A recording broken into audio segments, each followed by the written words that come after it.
Welcome to today's session on understanding RIA valuations. I'm Brooks Hamner, and I'm co-presenting with Zach Milam.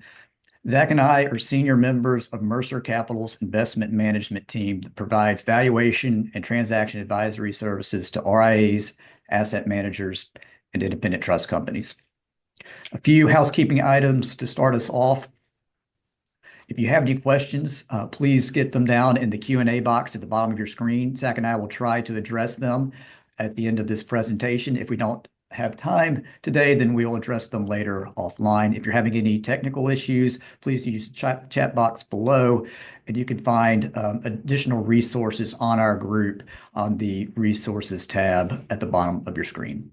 For today's session, Zach's going to kick us off with a discussion on current market trends impacting RIA valuations. I'm going to get into some key valuation drivers for these businesses. Zach's going to dig in a little bit into the various valuation methodologies and valuing these companies, and then I'm going to wrap up the session with ways to maximize your RIA firm's value in the marketplace. Right. So to kick it off in talking about RIA valuations, we thought it would be helpful to start with a little bit of context around the M&A environment. The M&A environment, particularly in the wealth management space, has been incredibly dynamic, and that's something that has shaped the valuations of these firms pretty dramatically in recent years. If we zoom out and take a longer term look at trends in deal activity, the trend through 2021, really for the at least 10 years leading up to that, had been up and to the right. So every year, more and more deals were getting done through 2021. Since that time, there's been a little bit of a leveling off in terms of deal activity, but it's remained quite robust at that elevated level relative to a longer term historical perspective. The bottom chart here is looking at M&A volume in the RIA space on a quarterly basis, going back to the beginning of 2021. And we can see there that, while there's been some quarterly volatility, the trend line, the rolling 12-month average there has been quite stable over that period of time. And so we've really seen a remarkable robustness in RIA M&A activity over the last several years. To put that in context relative to global M&A markets, meaning outside of the RIA industry, that's the top chart there, we've seen a lot more volatility over recent years, particularly in 2022 as interest rates started to rise and the market pulled back a little bit. We saw a dramatic decline in M&A activity in other industries. That's rebounded a little bit over the last 5 quarters or so. But generally speaking, there's been a lot more volatility in the global M&A markets relative to the RIA M&A landscape. So quite a bit of robustness there. We'll talk about some of the factors that have contributed to that throughout the presentation. One of the kind of tailwinds that we see to M&A activity in the RIA landscape is simply the rising number of RIAs that are out there. This top chart here is looking at the number of RIAs, SEC registered RIAs, over a 10-year period from 2013 to 2023. We see at 2023, there's a little over 15,000 RIAs out there relative to just under 11,000 in 2013. So about a 50% increase over that time period. So despite all of the talk about consolidation and deals getting done in the RIA world, we've actually seen a rising number of RIAs. So new RIA formation has outpaced any consolidation that might otherwise be driving that number down. And there's a number of reasons for that. A lot of it's coming out of the wirehouse channel, new RIA formation, You see the number of broker dealers there declining over that same period of time. But the RIA model is in demand, and there's a rising number of firms despite any kind of consolidation that might be occurring. There has been maybe some consolidation by certain metrics. If you look in the bottom right quadrant, that's looking at the percentage of the total industry AUM managed by different size buckets of RIAs. We can see that 100 billion plus segment of the industry is managing more assets in 2023 on a percentage basis than in 2013. And the market share, that market share has come from the smaller RIA buckets. So we've seen a decline in total industry assets on a percentage basis managed by that $1 billion to $5 billion bucket and the $5 billion to $100 billion bucket. But we think notably from an M&A perspective and thinking about future M&A activity, if we look at the bottom left quadrant there, the number of smaller RIAs has actually grown quite dramatically. So that $100 million to $1 billion bucket and the $1 billion to $5 billion bucket, there's quite a bit more RIAs in those size buckets today than there were 10 years ago. And those are size buckets that are prime targets for the wealth management consolidator platforms that have emerged. And so we think that speaks to the future prospects for a continuation of the trends that we've seen over the last several years in terms of rising levels of M&A activity. Speaking of consolidators, the emergence and evolution of consolidator models in the RIA space has been a significant driver of the deal activity in the industry. If we look at that right chart there, that's showing the percentage breakout of M&A activity by type of acquirer. And the blue lines there are the consolidators. That has trended upwards through 2021. They represent a very large proportion of the total deal activity in the industry. That has pulled back a little bit since 2021 as interest rates have risen. On the left there, we're showing borrowing cost for these consolidators since 2021. Borrowing costs went up quite dramatically as interest rates started to rise in 2022. They've pulled back a little bit since then, and that's one of the factors that's drive that pullback in the proportion of deals accounted for by consolidators. But we've seen other segments of the industry step up and kind of support deal activity. So other larger RIAs that don't quite meet that consolidator criteria have increased their share and made up for some of the decline in the consolidator bucket. Speaking of those consolidators, we've laid out a few of the more active ones on this slide: Wealth Enhancement Group, MAI, Waverly, Mercer, Modern Wealth, Merit, Beacon Point, etc. These are models that have all emerged and evolved over the last decade or so. Generally, almost without exception, these larger consolidators are sponsor-backed, so they're well capitalized, and that capital has a growth mandate attached to it. For the most part, these firms have dedicated internal deal teams, dedicated business development people that are doing outreach, trying to find firms to acquire. And so, if you own an RIA, the chances are you're getting quite a few calls from the people on this list, among others. But just looking at the number of transactions completed by this relatively small list of firms, it's quite a large number in aggregate. And so all that to say is that quite a bit of the total M&A activity in the industry is being driven by a relatively small number of these sponsor-backed wealth platforms.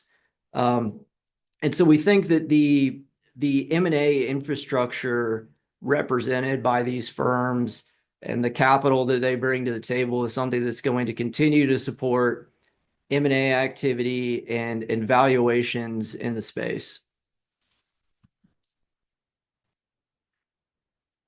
Taking a step back from just kind of describing the M&A landscape and asking ourselves, well, why does it look the way it does? Why has there been such an uptick in M&A activity? We think there's a few factors on both the sell side and the buy side that have supported these trends and will continue to support them in the future, kind of regardless of the market environment and interest rates and things like that. On the sell side, client experience has been a big rationale for selling externally. So joining up with a larger acquirer can provide access to additional resources that you just can't have at a smaller firm. And so that helps to provide additional capabilities and expand the value proposition offered to clients. Increasing complexity is another one.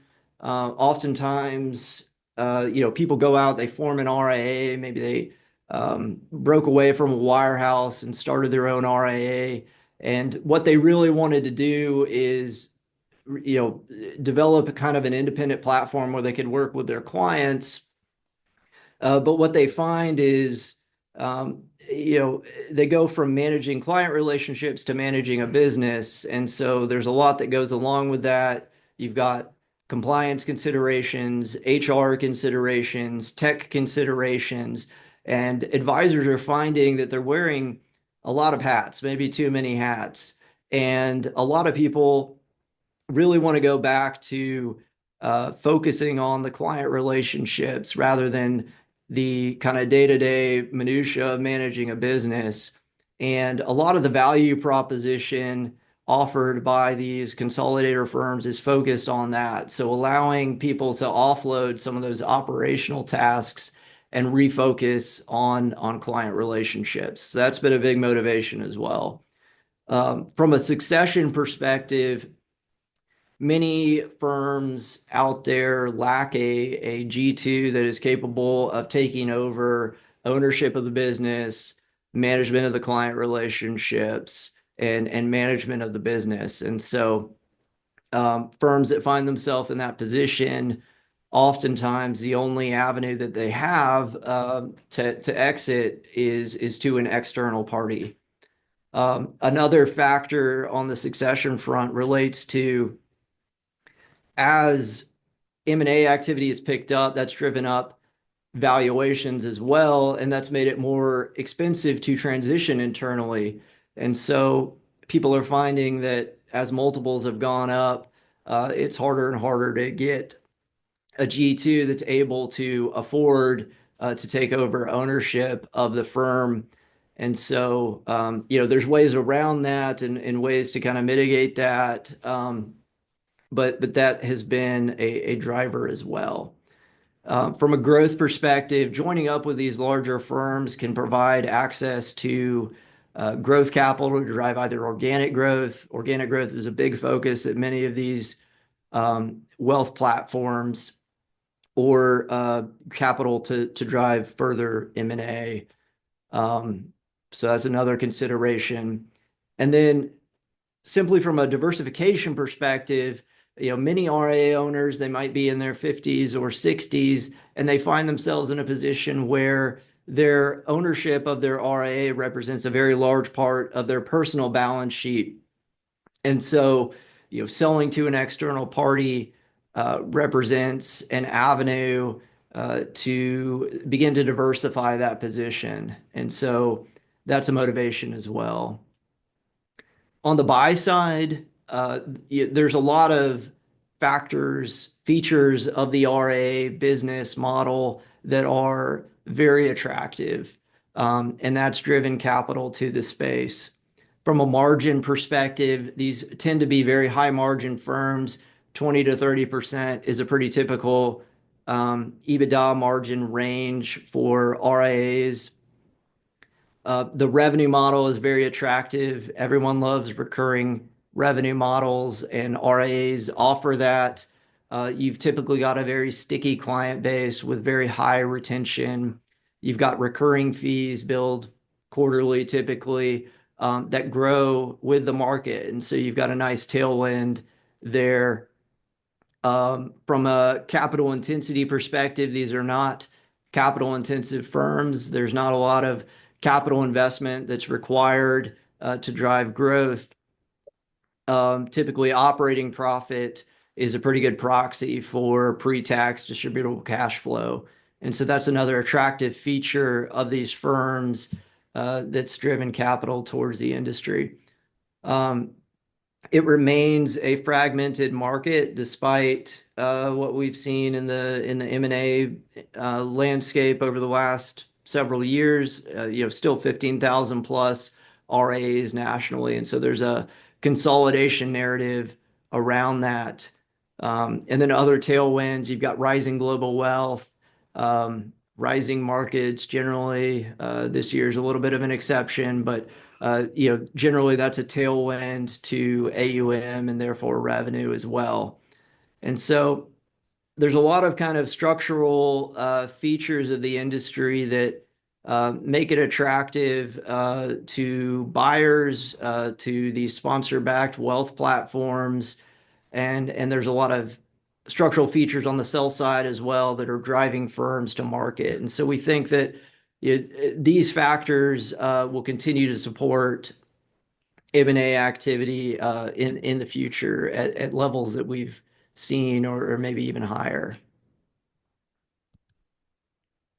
How do we get involved in valuing RIAs? That typically occurs in two contexts that you see on the left-hand side of your screen.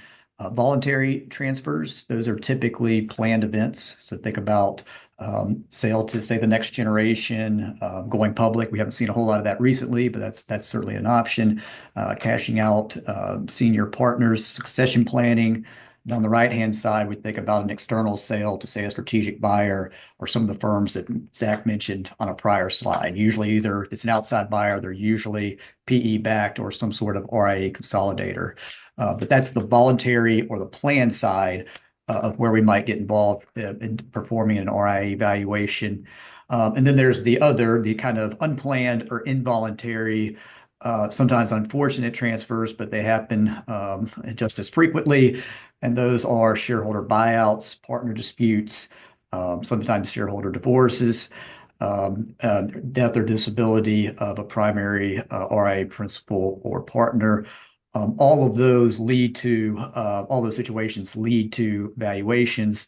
And so we kind of generally, when we're called upon to value these businesses, it falls under one of those two categories, voluntary or involuntary transfers. And then we also, as you see on the slide here, we kind of further divide that up into minority interest or partial sale of the business. Usually that's some sort of internal transaction happening within the investment management firm. And then there's a control or total sale transfer that's usually 51% or more of the company's equity. And we divide those up because that can have pretty substantial impacts on value. Typically, if there's a minority interest in an RIA, that's typically going to be discounted for lack of control or marketability. That's not generally going to be applicable to a controlling interest or total sale of that investment management firm.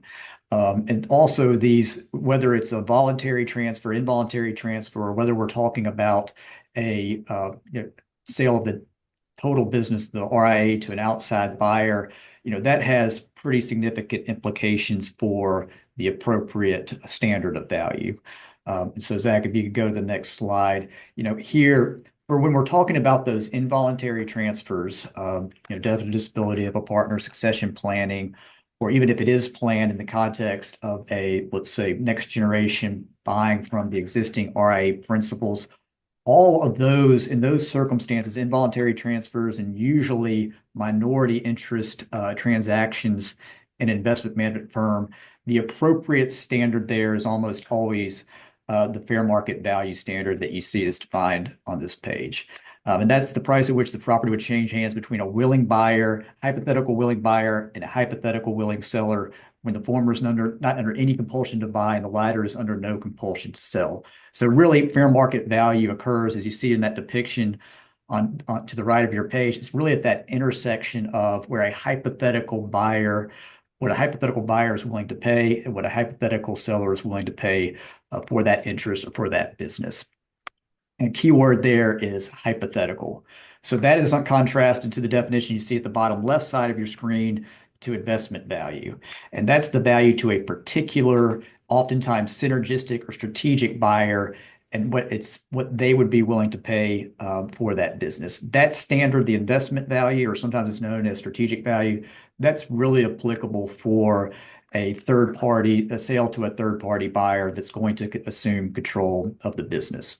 So the context for which we're providing the value often determines the standard of value, which is important or critical to the analysis, because as you can imagine, the investment or strategic value can be significantly higher than the fair market value that's generally applicable for involuntary transfers or minority interest transactions in RIA stock.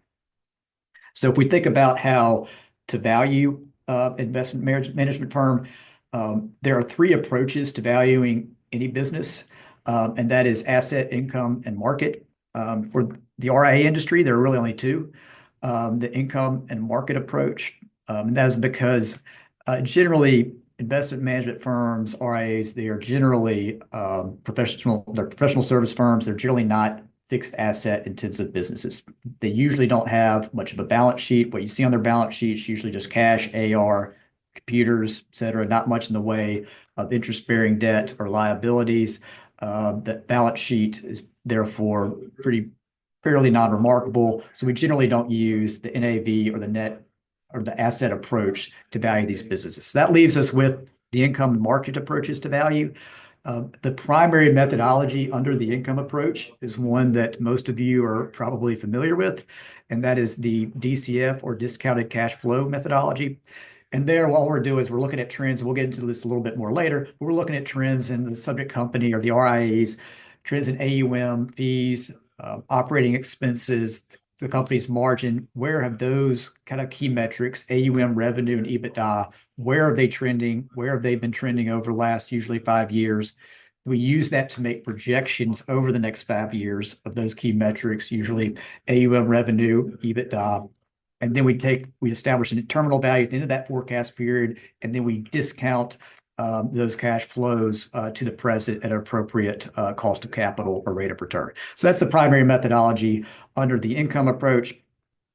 Under the market approach, there's really two primary categories there. One is looking at, Zach noted earlier, all the M&A landscape in the industry. Most of those deals, unfortunately, are not reported, but some of them are. So we track, what have these deals occurred at? Usually as a multiple, we're most focused on EBITDA or some sort of earnings or cash flow metric. But sometimes we get that multiple as a percentage of AUM or revenue. And we're looking at what have those multiples been? What have these transactions or their enterprise value been as a multiple of EBITDA? Usually over the last 3 to 5 years, we're usually looking at some sort of median or average measure there and maybe making some adjustment to the subject company. So that's what's known as the guideline transaction method that looks at actual acquisitions of investment management firms over the last 3 to 5 years. The other methodology, which you're all probably familiar with, it's known as the comps method, or we refer to it as the guideline public company method. And that's really looking at, to the degree there are comparable or reasonably similar investment management firms, publicly traded investment management firms. We're again looking at what they are trading at as of the valuation date or the date of measurement, and what are their enterprise value? What is that multiple as a multiple of usually EBITDA, earnings, or cash flow? But again, also looking at revenue or percentage of AUM. And I'll let Zach go into a little bit more detail on that. Right. So as Brooks mentioned, within the market approach, there's two primary data sources that we look at to get multiples applicable to a subject company. One being public comps and the other being these precedent transactions that have occurred in the industry.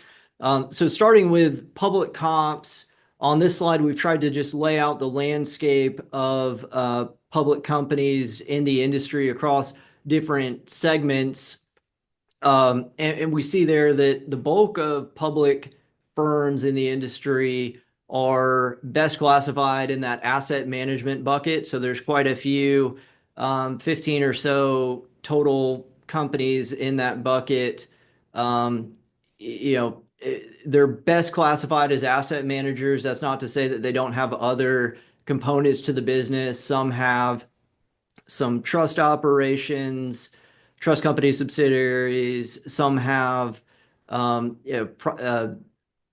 alternative asset management capabilities as well. Some do a little bit of wealth management, but generally speaking, these firms on the left there are best classified as asset management firms.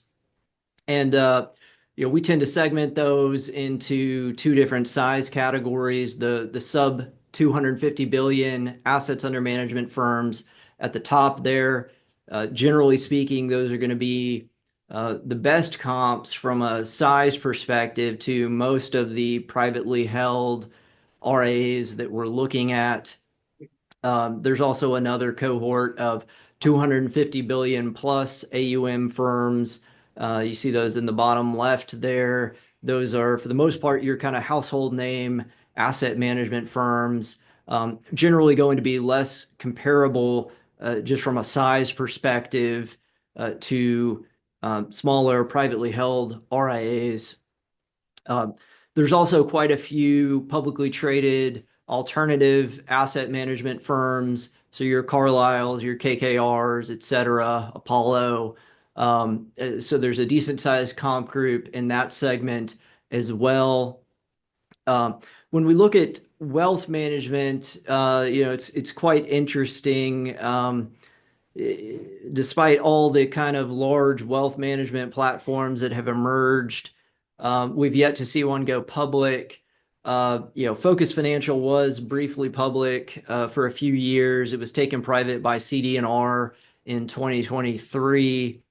And so during its tenure as a public company, it perhaps offered some perspective on wealth management pricing, although because of Focus's model at that time, they're in the process of kind of redoing it now, but at the time, the model was taking preferred stakes in the earning streams of RIAs. And so it wasn't quite just a pure aggregation of RIAs or interests in RIAs. There were some structural things as related to how they structured deals that made it maybe a little bit less comparable. So probably a good comp from an operational perspective, but because of the structural issues, maybe not a great comp. As far as other things that might be in that category or might potentially be in that category one day, CI Financial, there was a lot of talk a few years ago about potentially spinning off the U.S. wealth management business into a standalone public company. That's not something that we've seen materialize. It doesn't seem like it's going to happen anytime soon. If you expand out to non-US, there are some European wealth management platforms that are publicly traded. But in the US market, which is where we're focused, at least for this presentation, there's really not a lot, from a pure play wealth management perspective in the public markets. And so, when we're thinking about wealth management firm valuations and applying the public comp method to that, that's something to keep in mind, is that the comparability can be a little limited. Independent trust companies, which is another segment we focus on. there are large diversified financial services companies that have some degree of trust operation, but really no pure play public trust companies. Um, and so this is kind of what the landscape looks like and the comps that we have to work with when thinking about the market approach um, in the context of RIAs. And so just a quick profile on that sub $250 billion asset management group, because again, we think that's going to be the most comparable most of the time to most of the companies that we're looking at. Um, we've got financial information here along with pricing information. This is as of year end 2024. At the median, these firms are a little under 80 billion in assets under management. From a fee perspective, at the median, about 51 basis points. The margin profile, these are generally, 20 to 30% margin, EBITDA margin firms. From a pricing perspective, at year end, at the median, this group of public companies was trading at about 1.4% of AUM, 2.5x revenue, and about 8.4 times LTM EBITDA. And so that's kind of the landscape in the current pricing of these firms. If we take a look at kind of the recent trading history and the fundamental performance of these firms, I think that's important context when thinking about the applicability under the market approach. In the top left quadrant there, we've got trading activity since end of 2021 for the group, and there's a wide dispersion there amongst the different companies. But generally speaking, these firms have underperformed the S&P 500. Within the group, there's only two that have beat that benchmark, those being Victory Capital, which is a multi-boutique asset management model that's had some success with acquisitions, and then Wisdom Tree, which has a lot of exchange traded products, which have had decent net inflows, and that's supported the stock price over the last couple of years. But generally speaking, the rest of the group has underperformed that S&P 500 benchmark over the last several years. So why is that? We think one of the big factors, explanatory variables, when thinking about how these firms have performed and traded is net inflows. So when we look at the top right quadrant there, the story almost across the board within this group has been one of net outflows over the last several years, meaning that these firms are losing assets on an organic basis.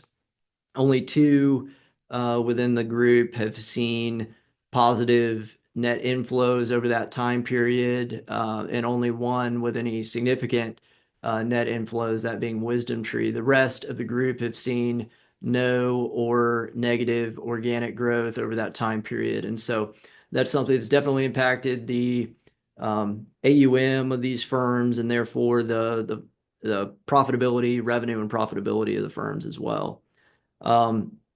And it's also something that's going to impact the valuation of these firms from a multiple perspective. When we look at EBITDA growth over the last several years, in the bottom left quadrant there, most of the group has seen negative growth in EBITDA. The net inflows, negative net inflows have been a driver of that.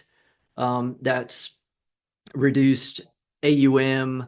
There's also been some fee compression. The group on average has lost a couple bips in effective realized fees over that time period, and so that's hurt revenue. There's also been some margin compression as expenses have risen. And so, even though we've had relatively favorable markets over the last couple of years, these kind of other factors have hurt the profitability of the group for the most part. A few have seen decent growth in EBITDA. From a multiple perspective, we're looking at trends in multiples over the last several years in the bottom right quadrant there.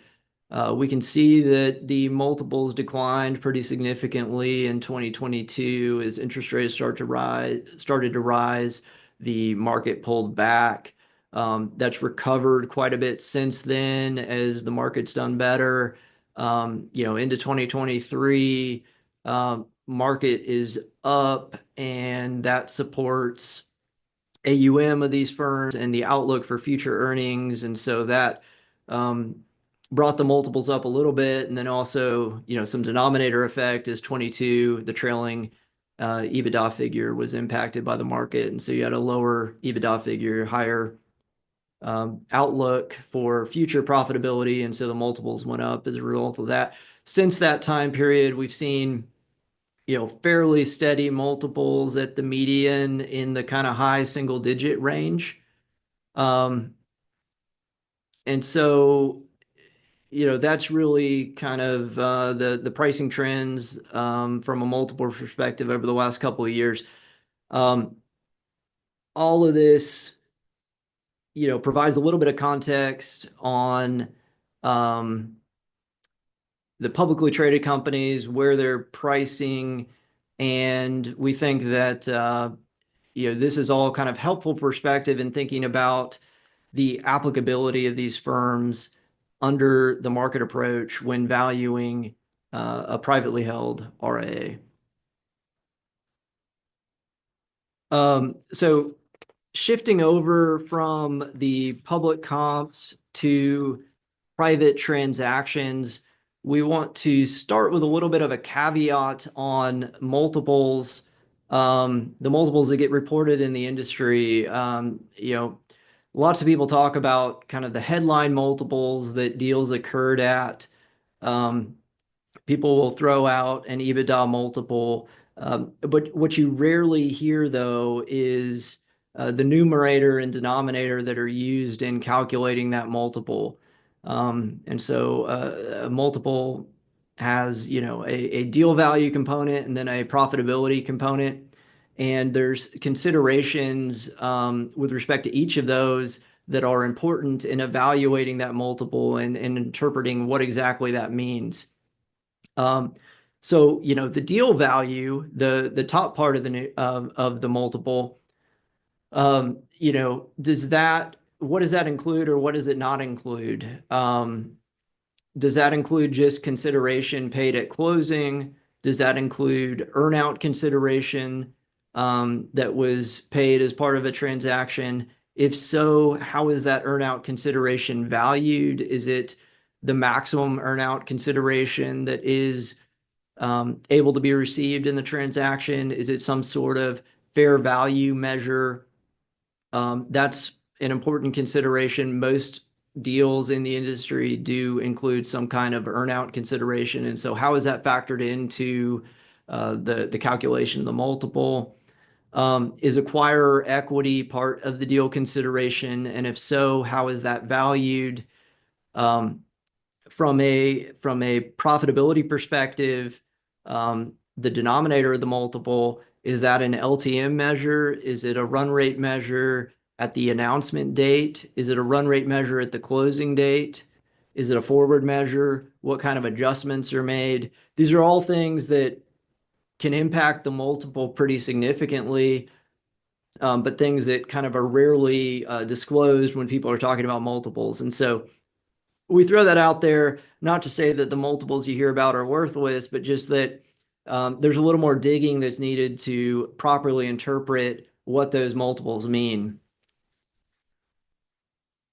And so to give an example of that and the impact that those different considerations can have on the reported multiple, we've laid out an example transaction here where a firm sells for $15 million in total notional consideration, and that $15 million is made up of $5 million in upfront cash payment, 5 million and up to 5 million in earnout payment, and 5 million notional value of acquirer equity. And so 15 million total. But when we think about, okay, what is that consideration actually worth? Well, the upfront payment, if that's a cash payment at closing, that's dollar for dollar. So 5 million is 5 million fair market value. The earnout, though, if that's contingent on future performance of the business, maybe certain growth or retention thresholds have to be met in order to achieve that. Well, the fair market value might be significantly less than the notional value. And so here, just for illustration purposes, we're saying, hey, that $5 million, up to $5 million earnout might only be worth $2 million on a cash equivalent basis at closing. The acquirer equity, well, if you're selling to a firm, they might say, hey, we're going to give you 5 million of our equity as part of the consideration. But how is that equity valued? And if a seller wasn't selling their firm and getting this equity, but if they were actually going out and buying that equity, what kind of value would they ascribe to that? And that might be less than the kind of stated notional value. And so we're showing, just for illustration purposes, maybe that's only worth 3 million from a fair market value perspective. And so that 15 million notional consideration turns into 10 million on a fair market value basis at the closing date. And so we've got two different kind of consideration metrics. From a profitability perspective over there on the right, there's different ways to look at EBITDA. The LTM EBITDA when the deal was negotiated might be $1 million. But generally speaking, deals take time to complete. It's a multi-month process, and most years the market's kind of trending up. This year, a little different, but the last couple of years that's been the case. And so if EBITDA is 1 million when the deal is negotiated, the run rate when the deal is negotiated might be higher than that. It might be 1.1 million. And a couple months might pass before the deal closes, and the market might go up a few percent, and that might drive run rate EBITDA at closing of the transaction up to 1.2 million. And so, all that to say, we've got two different measures of consideration, and we've got three different measures of profitability. There's 6 different ways with those numbers that we can calculate the multiple. And so, doing all the different combinations there at the bottom, we get a potential range of a multiple from 15x at the high end, if we take just the notional value of consideration relative to that LTM EBITDA, to 8.3x on the low end, if we take the fair market value of the consideration relative to that run rate EBITDA when the deal closes. And so, many different ways to calculate the multiple. And so really diving into the components of what's included in the numerator, what's included in the denominator is important when assessing what these multiples actually mean. And if you hear a multiple without any context around it, keep in mind that there's different ways to calculate that, and the real multiple might be something different than what you hear reported. So more on multiples. 3 different primary multiples that are quoted in the industry. One being some measure of enterprise value relative to AUM. So your AUM multiples. Enterprise value to revenue multiples get quoted a lot as well. And then enterprise value to EBITDA multiples. When we think about the factors that influence these different multiples, your AUM multiples are going to be influenced by the most factors. So it's going to be influenced by the risk considerations of the business, the cost of capital, as well as near-term growth considerations, long-term growth considerations, capital intensity considerations. But then also, and differently from some of the other multiples, this can be influenced by your fee structure, because AUM is only valuable to the extent that it translates to revenue, and fee structure is what does that. And then revenue is only valuable to the extent it translates to profitability. And so that's your profit margin. And so your AUM multiples are going to be influenced by the margin structure as well as the fee structure. When we look at revenue multiples, those are no longer influenced by the fee structure because you're kind of already there with your revenue figure, but they are going to be influenced by the margin of the business because revenue is only valuable to the extent it translates into profitability. EBITDA multiples, you're still influenced by growth considerations, risk considerations, capital intensity considerations. However, you're no longer influenced by the margin or the fee structure because you're kind of already at a profitability level. So all that to say, kind of the farther up the income statement you go, the more factors are influencing that multiple, and therefore the greater variability you're going to see in the reported multiples. And so over on the right, we've collected some data from our transaction database, and we're showing here the ratio of the 25th, 50th, and the 75th percentile to the median as a way of looking at variability in the multiples on kind of a standardized basis. And what we see when we look at the spread of the different multiples is we've got a much wider range of AUM multiples than revenue multiples and a much wider range of revenue multiples than EBITDA multiples. And so that's just something to keep in mind when thinking about AUM and revenue multiples in particular, is that you're going to see a wide variation in multiples across the industry, and that's attributable to different fee structures, different margins, etc. And so it's important to approach those multiples with a degree of caution. And an example here to illustrate that, one of the kind of distillations of market multiples that is out there that's kind of manifested as a rule of thumb is, well, firms are worth 2% of AUM. And if we apply that to two different example firms here, firm A and firm B, both of these firms have $1 billion in AUM. And so both of them are going to have the same value if we use that rule of thumb AUM multiple, 20 million at 2% of $1 billion. However, firm A and firm B might have very different fee structures and profitability profiles. So firm A might generate 100 bips in realized fees on that AUM and generate a 25% EBITDA margin. And so that's going to result in $2.5 million in EBITDA for firm A. Firm B, on the other hand, might only generate 40 bips in realized fees and have a 10% EBITDA margin. And so that's going to generate 400,000 in EBITDA. So if we use that same rule of thumb AUM multiple on these two firms, that's an 8 times implied EBITDA multiple for firm A. That may or may not be right, but it's within the range of what we might consider reasonable. Firm B, however, that $20 million value relative to its EBITDA is a 50x implied EBITDA multiple. And so, that's something that's probably outside the range of what we would consider reasonable, absent some very compelling growth story for firm B. And so, all that to say is that these kind of rule of thumb multiples should be approached with a lot of caution, because everything is situation specific and there's a lot of variables that can impact what the appropriate multiple is.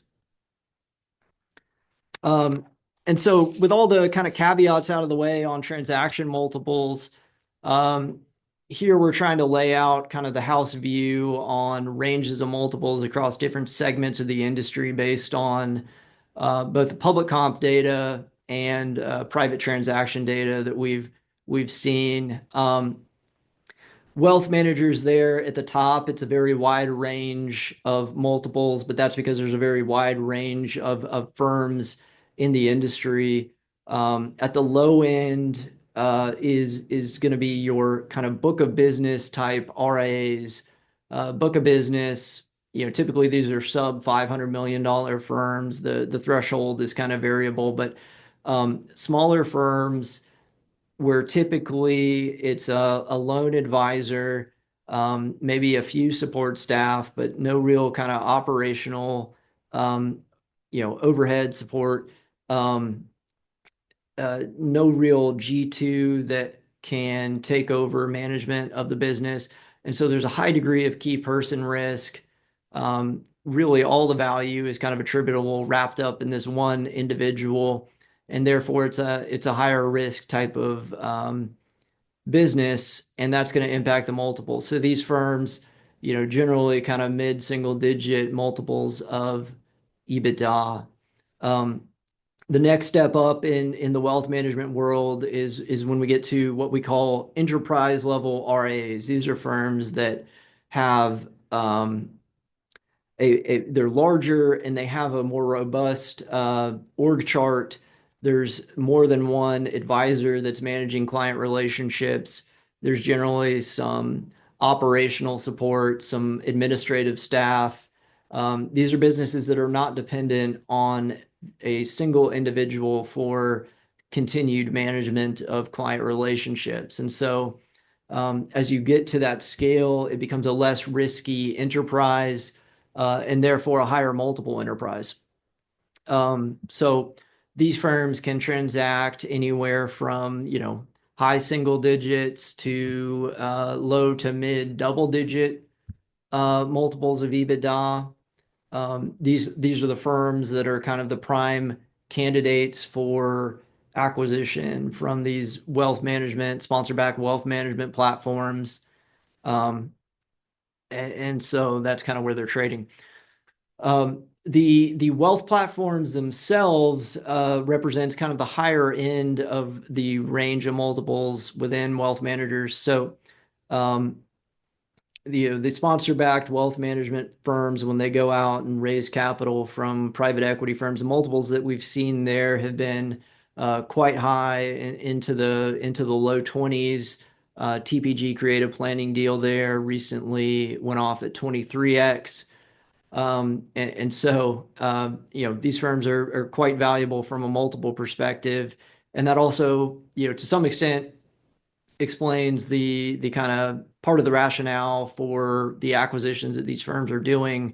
If you can go out and buy firms at high single digits, low double digits, and you yourself are valued at 20x, then there's a significant multiple arbitrage opportunity there.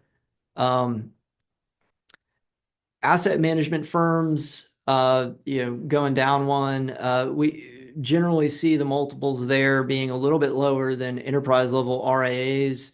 We'll talk about some of the factors that drive that, but asset management is a different business than wealth management, and the multiples reflect that, generally a little bit lower. The public comp median for asset managers is kind of in that 8 to 12 range. One of the few publicly disclosed transactions in the asset management space is that Silvercrest Cortina deal there. That was at a range from 9 to 14x, depending on how you value the earnout consideration that was part of that deal. Really, the only exception we see within that asset management comp group is BlackRock trading at 21x. And that's kind of for obvious reasons. It's a $10 trillion firm with a huge degree of scale. And so that's priced very differently than the rest of the group. Independent trust cos, the market there is much smaller than the wealth management market. There's not been nearly as much transaction activity, and that's because there's a much smaller number of independent trust companies out there, only a few hundred relative to 15,000 RIAs. One of the few publicly disclosed transactions is that JTC South Dakota Trust transaction. That was at a range of 14 to 19x, depending on how you look at the earnout. South Dakota Trust, a very large trust company based in South Dakota, probably, one of the premier assets in that industry. And so maybe not representative for where all independent trust companies would transact, probably towards the higher end. But that is a data point. It's worth noting on the independent trust company valuation side that there has been a lot of interest from the larger wealth platforms in developing trust capabilities. Many have done that organically by trying to stand up their own trust company. But there's also been a lot of acquisitions of trust companies by wealth platforms as well. So Mercer, Kestra, Pathstone, Lido, all wealth platforms that have gone out and acquired one or more trust companies. And so given those dynamics where there's a small kind of target market of seller firms, but yet a lot of interest from these larger wealth platforms, we think that kind of supports the multiples in that space.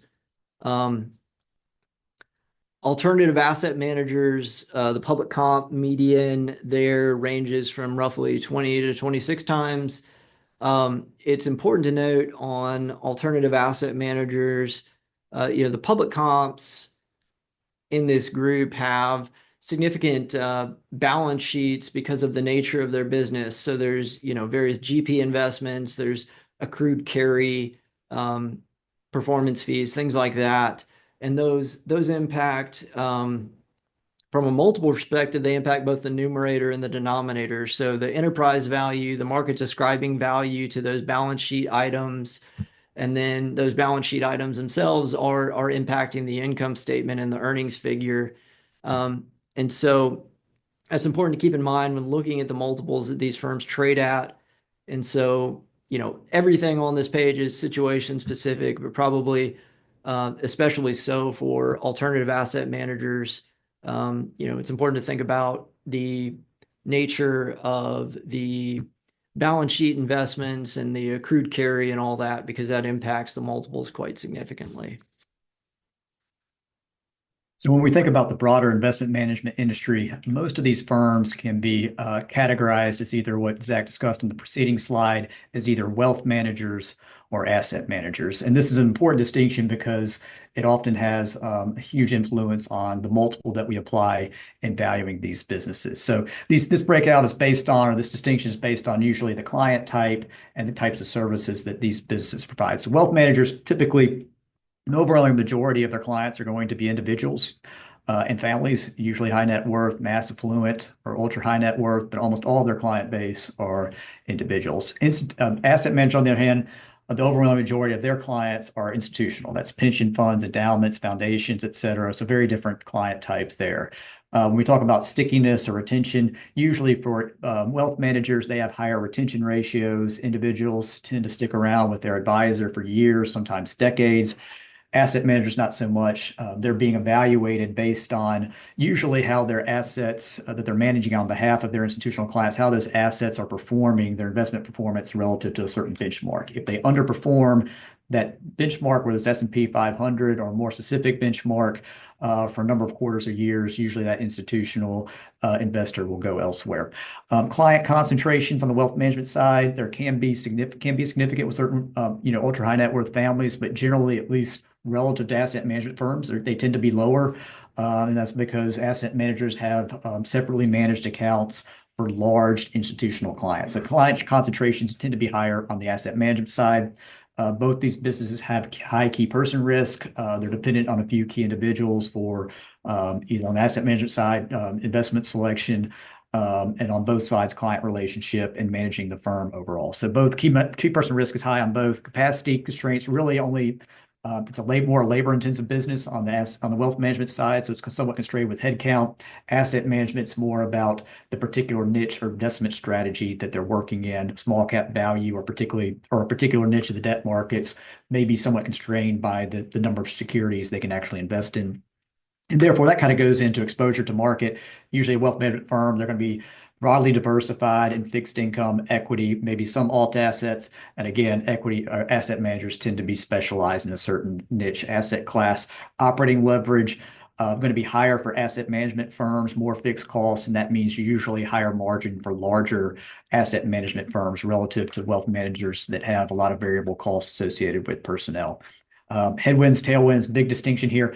The RIA, as Zach alluded to earlier, part of the interest in the wealth management or RIA model is, our country or the world's demographics. Really, we have growing wealth accumulation with the markets, aging, a lot of aging families in this country and abroad. That leads to high demand for RIA or wealth management services. So that's part of what's driving, all this M&A activity and interest in the space.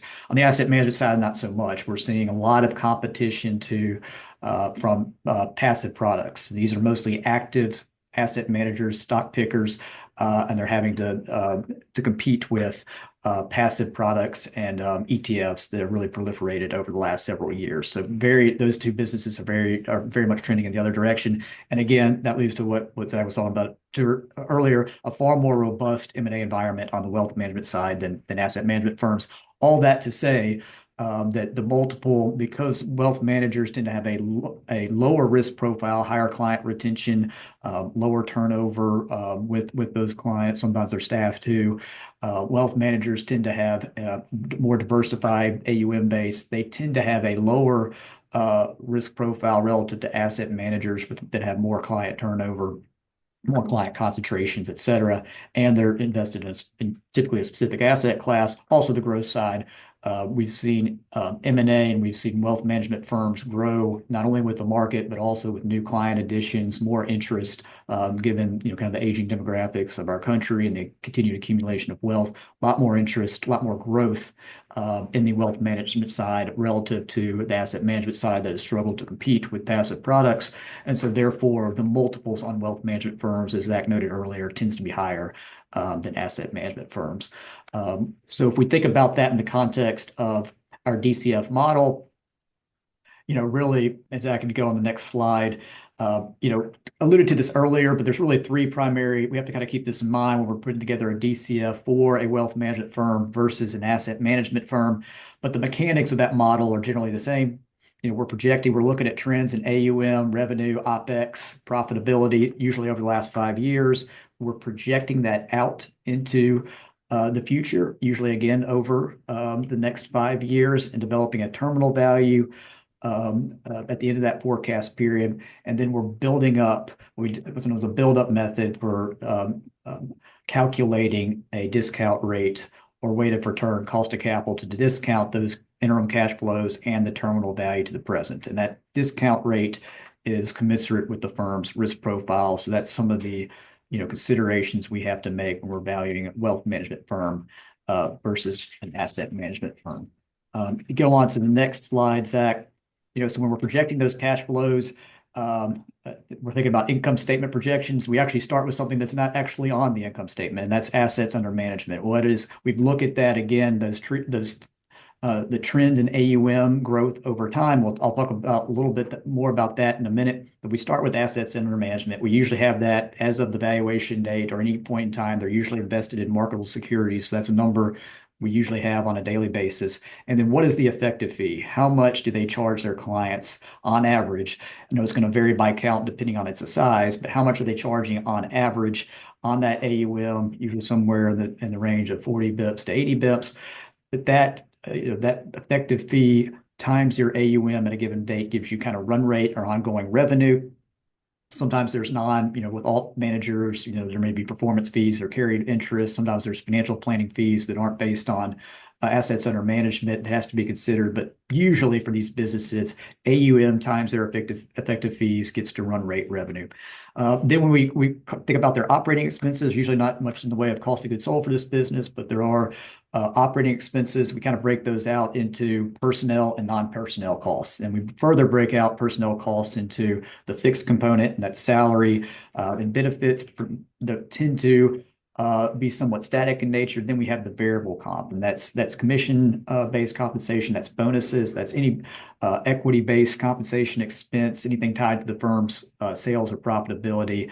A huge portion of the overall personnel compensation costs are variable in nature. Then we have to think of the non-personnel expenses, rent, professional service fees, legal fees, insurance, et cetera. And that gets you to kind of a pre-tax number. What we've called here, there's plus to get to cash flow, there's some plus adjustment for working capital, depreciation, CapEx, usually not much of an adjustment there. These aren't asset intensive businesses. And then we're applying a tax effect to that income stream. Now, most of our clients, most of these businesses they do not pay taxes at the corporate level. They're not C corps, but they are S corps or LLCs or some sort of pass-through entity, in which case those taxes would be paid at the member or the partner level. But in any event, we have to take that into consideration. We have to tax effect those cash flows in determining their value. And if you go to the next slide, Zach, so because most RIAs are what we think of as owner-operated business models, i.e. the principals, the owners of the firms are usually heavily involved in managing the business and client relationships, et cetera.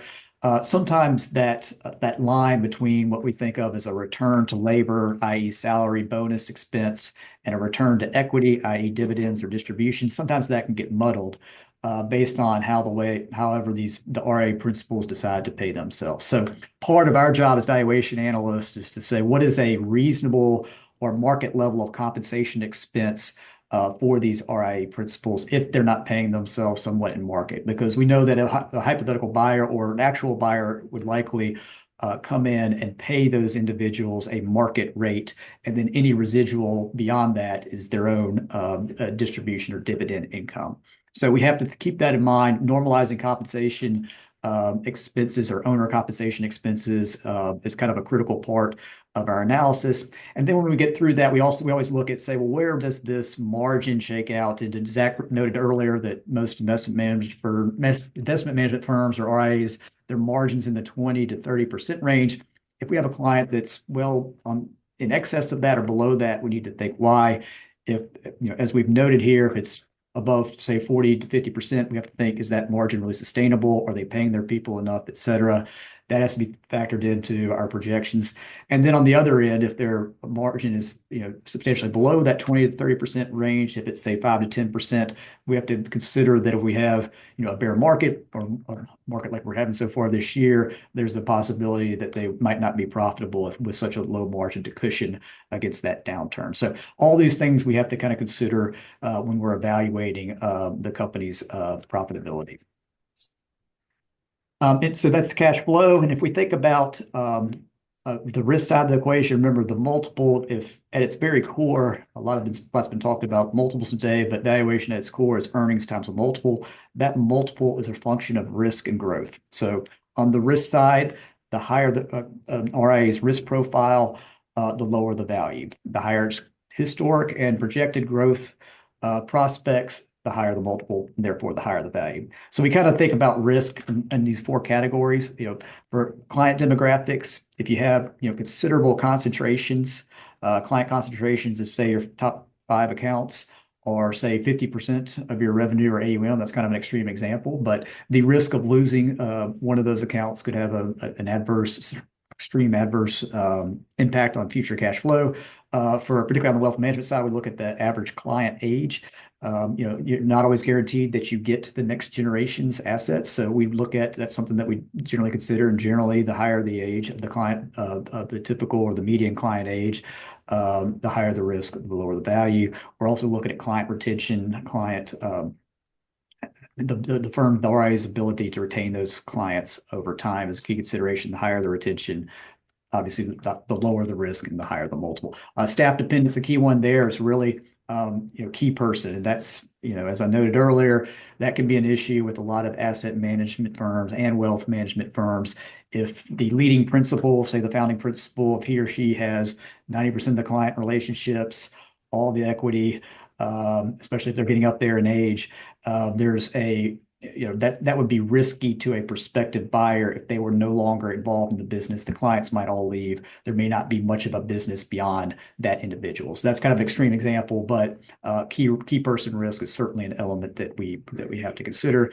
On the competitive side, really for asset management firms, that's mostly about your investment performance. So if you have beaten if you're an asset management firm that's consistently beaten the relevant benchmark over the last several quarters or years, you are in a good competitive position to attract additional client assets and retain your existing client accounts. On the RIA side, competitive positioning is really more about fees and the level of service provided. So we always look at if, is this firm's fees, are they in line with market?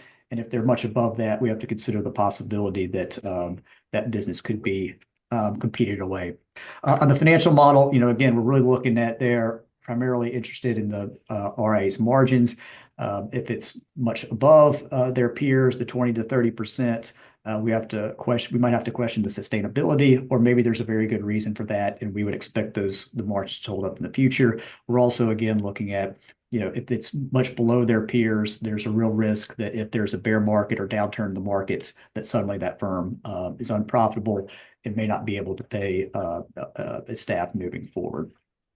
Zach, keep going to the next slide. So that's the risk profile. That's the risk side of the multiple. When we think about growth, really in the RIA industry, it's a little bit unique than other industries in how we define organic growth. So in most industries, organic growth is really just the growth of the business, usually revenue, net of acquisitions.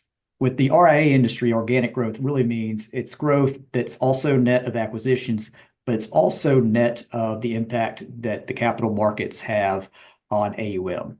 So obviously, registered investment advisors can't control the market. And so therefore, they should not be, rewarded or punished according to what the market's done to their AUM. So that's why we usually, when we ask information from clients, we usually want the breakout of changes in assets under management over time. What portion of that is attributable to market conditions, and what is attributable to new business net of lost accounts? So we use this example here. We see that at the end of 2020, this firm had $1 billion in AUM. About 4 years later, at the end of 2024, it had $1.35 billion in AUM, which is a 7.8% CAGR. That seems ostensibly pretty good.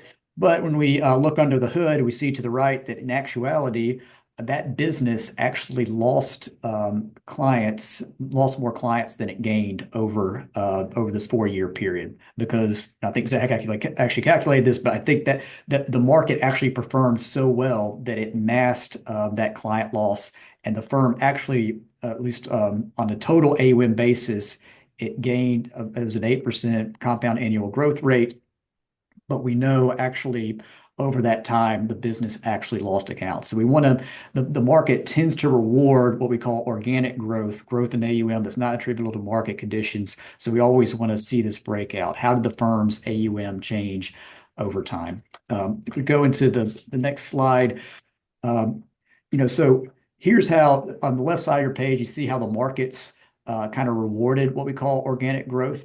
So according to this study, if you look in the top left quadrant here, most firms have 5% or lower organic growth. And then there's a few outliers or high performers that have actually done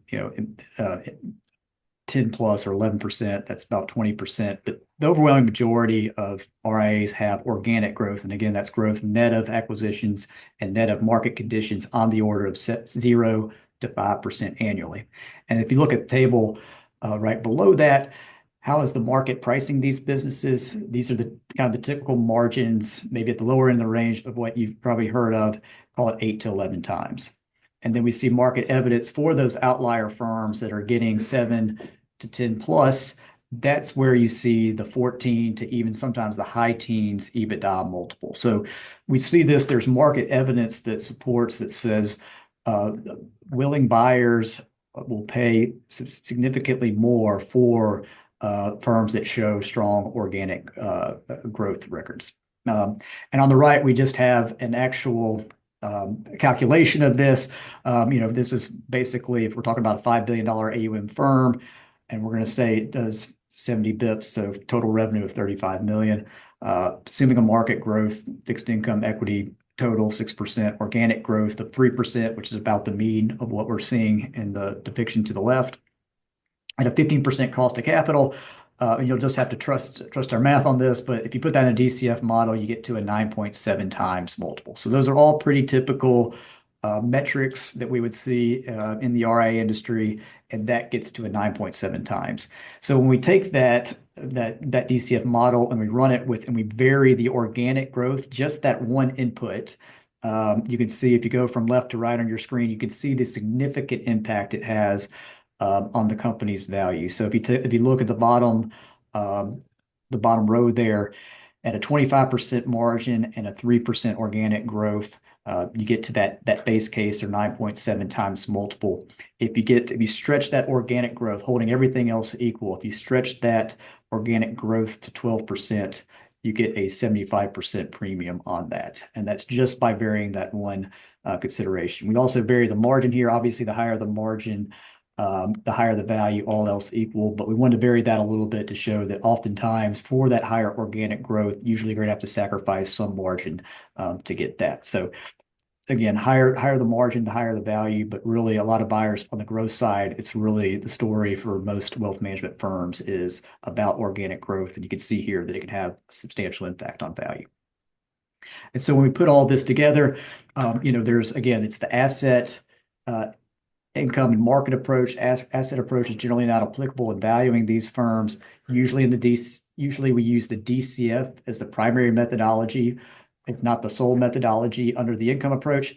And then the market approach, depending on the subject firm, we might look at publicly traded, we call the guideline group, that's publicly traded investment management firms and what they're trading at as a multiple of typically EBITDA. And we're also looking at the transactions of investment management firms over the last 5 years. As Zach noted earlier, there's not a whole lot of publicly traded market evidence for, say, trust companies and pure play wealth management firms. So we might rely for those businesses. We might rely or weight those methodologies a little less than the guideline transaction method, because as Zach also noted, there's more robust M&A activity in the wealth management side. So we'd really look at the guideline transaction method and valuing those businesses.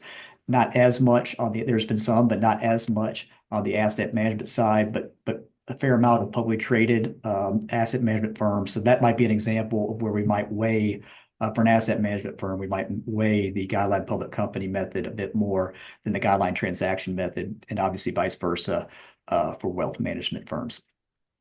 I think that, Zach, do we have any time for questions, or did we outrun the clock? Yeah, so we have a few questions that have come in. Unfortunately, I'm being told we talked too long, and so we're out of time. If you do have a question, please put it in the Q&A box. We will receive those, and we're happy to follow up offline. But yeah, unfortunately, we've just run out of time for Q&A. So yeah, thank you everyone for attending. We hope you found this helpful. We're going to be doing another webinar in June of this year, so check your inbox for the details on that. Will be coming out shortly. We publish a weekly blog on some of the issues that we've discussed today, along with others.